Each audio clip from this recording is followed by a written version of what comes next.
In 2013, I had the privilege of publishing a book written by a B-17 bomber pilot by the name of Lieutenant Colonel Julian Roadman. His book is titled A Combat Nightmare in World War II. In that book, he shares his experiences flying 35 missions over Germany. In his book, he also wrote about a detailed, recurring nightmare that happened every night after his first mission until it came true. Shortly after Lieutenant Colonel Roadman's book was released, I had the opportunity to interview him at a special Memorial Day event. Here's the recording of that special day. Now, Memorial Day is a day that we remember those who died to provide freedom and to protect our country. And we talk a lot about those that die on the battlefield, and we talk about D-Day. But you know what? There's a lot of heroes that need to be remembered that are still dying. They're dying at a rate of 22 per day right here at home, because when they return from war, they have not left the battle.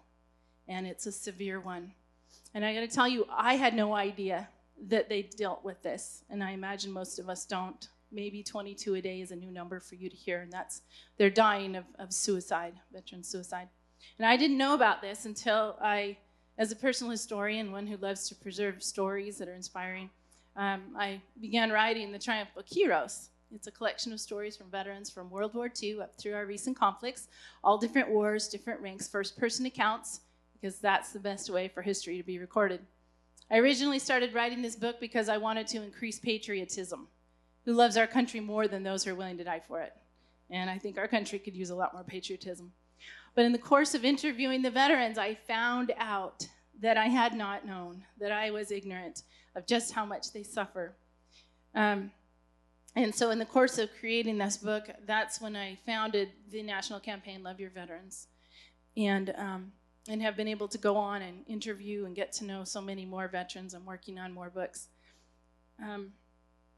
So as we take this Memorial Day to remember those who have died for us, let's take a moment and strive to recognize that we, each one of us, can make a huge difference in the lives of those who don't need to be remembered on Memorial Day, that don't need to die of suicide. Because I'm going to tell you right now, they are not dying of PTSD, post-traumatic stress disorder. They are dying of neglect because they are not receiving the support, the care, and the treatment that can save their lives.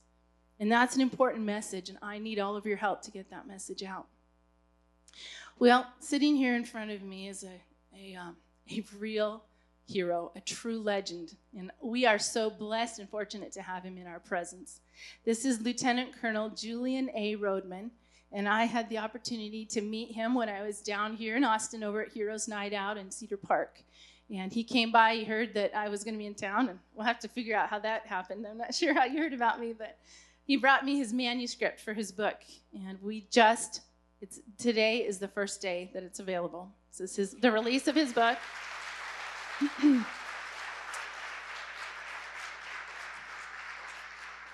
It's called A Combat Nightmare in World War II.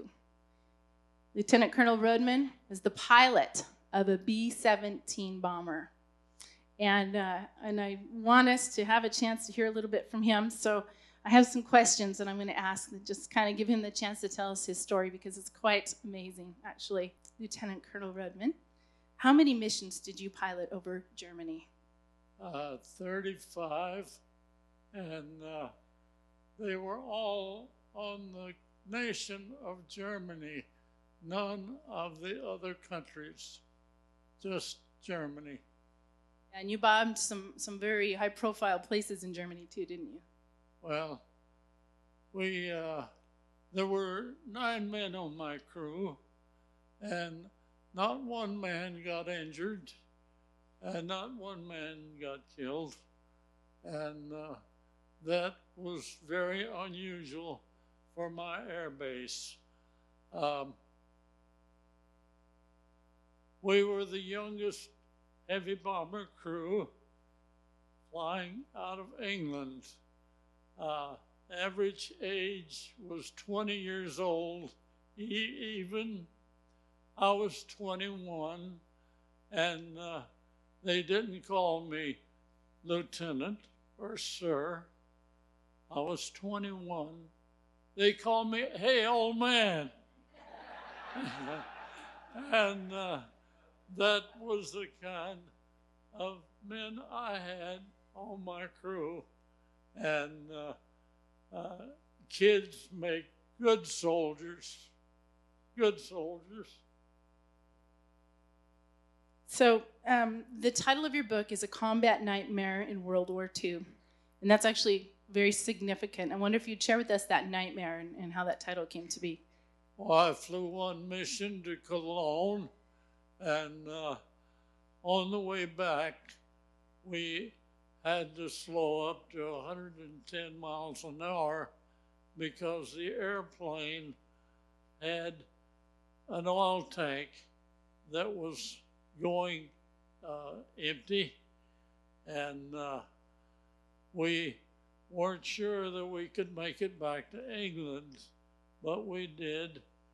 And after that, every night, night after night after night, I had a nightmare. And the nightmare said that I would be shot down on the 7th mission. I'd only just finished one mission then. And the nightmare was very detailed. It told me what spot and formation I would be flying, and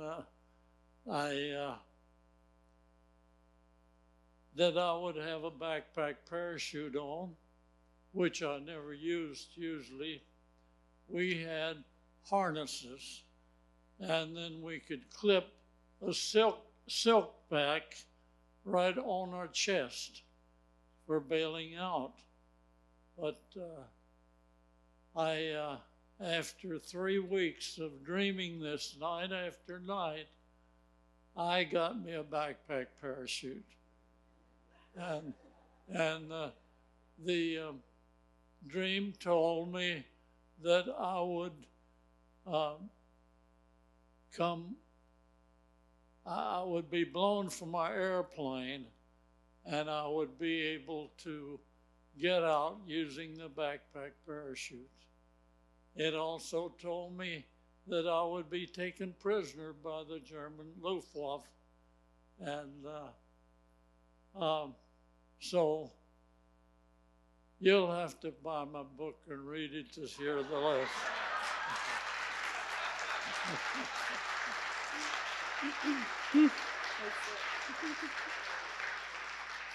I'm going to give them one more little teaser, though. Okay? I'm going to give them one more little teaser. And that is that this nightmare came true, but not in the way you might think. It's incredible, actually. It's a very supernatural, amazing story. I know our time is short, but I do have one more important question for you. And what do you consider to be the most important mission that you flew? The most important mission was during the Battle of the Bulge. All of the bridges across the Rhine River had been knocked down. And there was one bridge they had attempted to knock down, and the 8th Air Force made several missions to knock it down, but they did not. And there were 12 ships on my formation, and we managed to knock that into the river. This was a bridge. If you're familiar with the Cologne Cathedral, the bridge ended right at the doorstep of the cathedral. And we were ordered never to damage the Cologne Cathedral. Now, that was a cathedral built, I think, about the 16th century, 15th century, somewhere in there. And that bridge was a steel bridge for rails and for highways. And we were ordered never to damage the cathedral. And to my knowledge, we did not. but we sure blew that bridge in the river.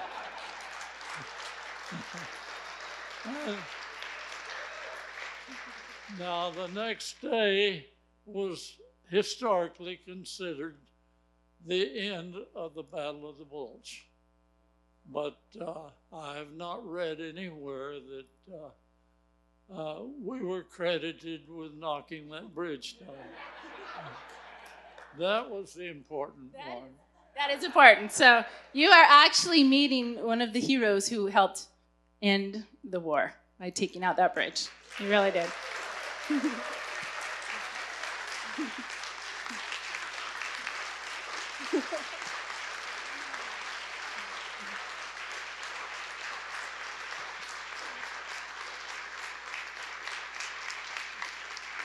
I would like to share with you the story behind the cover art of A Combat Nightmare in World War II.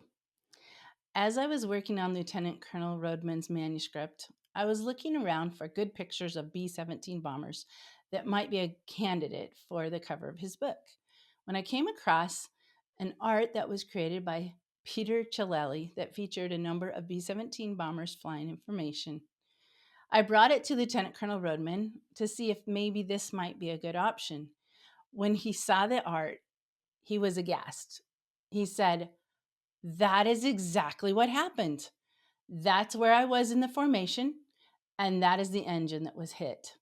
I was amazed that I was able to find something that not only was beautiful and featured the B-17 bombers, but actually represented the story.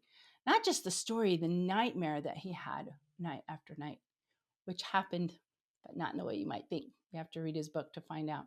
Also, at the beginning of the presentation on that Memorial Day, I spoke of the veteran suicide rate, which was 22 a day. And today, 10 years later, it is still 22 a day. We have not improved our service and our support of our veterans. But since that time, I have become aware of another statistic involving our veterans, and that is that 1 in 3 veterans is justice involved.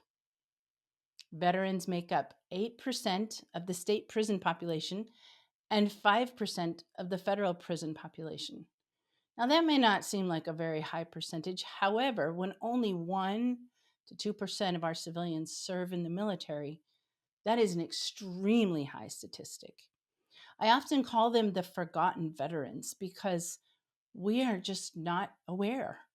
I wasn't aware of it until I started going in and serving our veterans in prison in Texas about 7 years ago, bringing them a program to help them process their traumas, to write and work together in small peer groups. In the course of working with veterans, I've become very acutely aware of the challenges that they have faced that brought them to prison.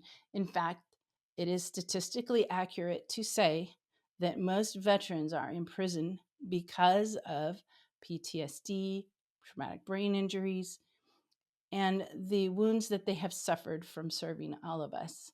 I like to say that veterans are losing their freedom because of defending ours.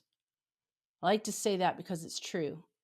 And I think it's a really important way for us to put into perspective just how much our veterans have given up for us.